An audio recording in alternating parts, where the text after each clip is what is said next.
ها بسم الله الرحمن الرحیم. شروع کوم په نامه د هغې پاک ذات د هغې لوی ذات چې ډیر بخښونکی او مهربانه دی.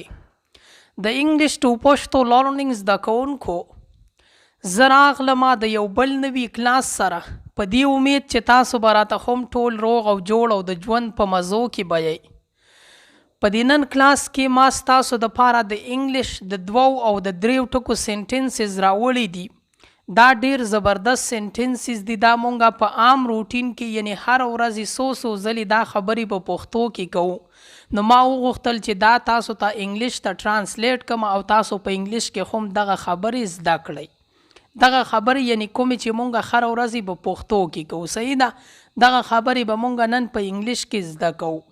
کلاس به شروع کوو. د کلاس د شروع کېدو نه مخکې اول ټول زما سلام واخلئ او د سلام نه وروستو د کلاس په شروع کېدو باندې تاسو هم بسم الله ووایئ او زه به هم د کلاس شروعات د بسم الله نه وکړم. ګورئ اولنی سینټنس چې ما سره کوم دی، ډونټ پوش. د ډونټ پوش مطلب دی دیکا مه وهه. پوش وایي دیکې ته، څه څیز له دیکا ورکول، چا له دیکا ورکول. نو که تاسو چاته وایئ چې دیکا مه وهه، ورته ویلی شئ په انګلیش کې ډونټ پوش، دیکا مه وهه. او بیا ورته داسې هم ویلی شئ سټاپ پوشنګ، دیکې مه وهه. یعنی پوشنګ پریزنټ کنټینیو راځي. صحیح ده؟ سټاپ پوشنګ یعنی دیکې وهل بند کړه، دیکې مه وهه. کم آن ټایم، په وخت راشه. کم آن ټایم، په وخت راشه. کم with us، مونږ سره راځه. کم with us، مونږ سره راځه. I like both، زما دواړه خوښ دي. که تاسو ته څوک څه څیز وښایي او تاسو ته ووایي چې ستا په دې کې کوم یو خوښ دی او تاسو ورته ووایئ چې زما دا دواړه خوښ دي، نو ورته ویلی شئ I like both، زما دواړه خوښ دي. at that time، په دې وخت کې. at that time، په دې وخت کې. don't do this، دا مه کوه. دا مه کوه. don't do this، دا مه کوه. keep in touch، ما سره اوسه. یعنی ما سره په رابطه کې اوسه، ما سره یو ځای اوسه. keep in touch، ما سره اوسه. look back، شاته وګوره. look back، شاته وګوره. که تاسو چاته وایئ څوک مخکې روان وي یا ناست وي او تاسو هغه ته وایئ چې شاته وګوره، نو ورته ویلی شئ look back، شاته وګوره.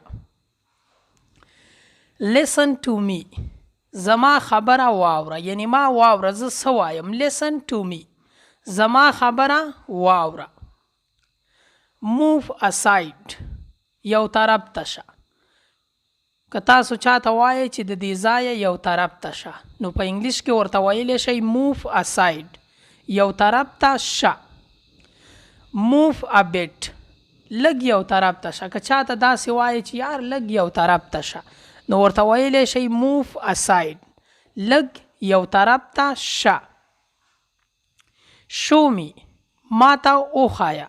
تا څه راوړي دي زما دپاره؟ شابه که ما ته وښایه. show me، ما ته وښایه.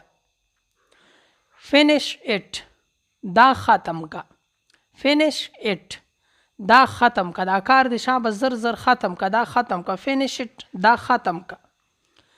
look around، گیر چاپیره وګوره. ته وګوره یار، گیر چاپیره وګوره چې څوک خو شته نه. look around، گیر چاپیره وګوره. it's done، دا وشو. تا چې ما ته کوم کار ویلی و دا وشو. it's done، دا وشو. give me that، دغه ماله راکه. یار دغه تا سره چې کوم څیز دی دغه ماله راکه. give me that، دغه ماله راکه. till now، اوسه پورې. زه اوسه پورې هلته نه یم تللی. نو د اوسه پورې تاسو ویلی شئ ټیل نو، اوسه پورې.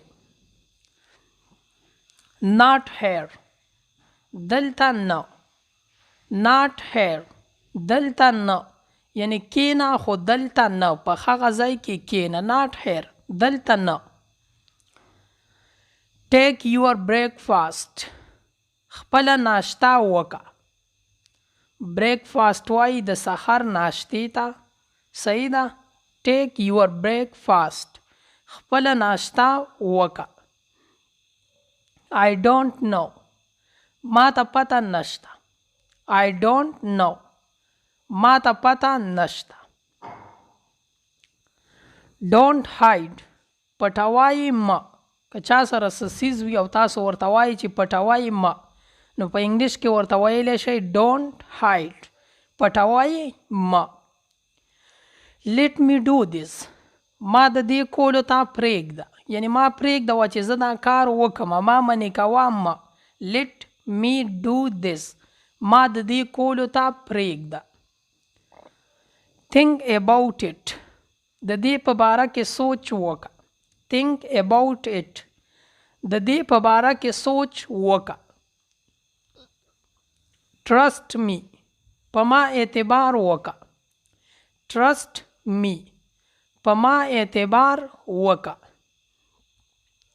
you should rest تا له دمه کول پکار دي.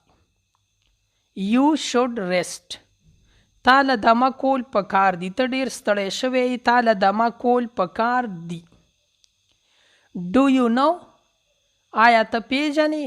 که تاسو د چا نه تپوس کوئ که نه چې آیا ته هغه پیژنې، do you know him آیا ته هغه پیژنې، نو بیا ورسره د him اضافه وکئ، صحیح ده. او د do you know مطلب دی آیا ته پیژنې. it's expensive دا ګران دی. it's expensive که څه څیز وي او ګران وي که نه قیمت یې زیات وي، نو تاسو ویلی شئ چې دا ګران دی. په انګلیش کې ویلی شئ it's expensive دا ګران دی. pray for me زما دپاره دعا کوه. pray for me زما دپاره دعا کوه. I am pray for you زه ستا دپاره دعا کوم.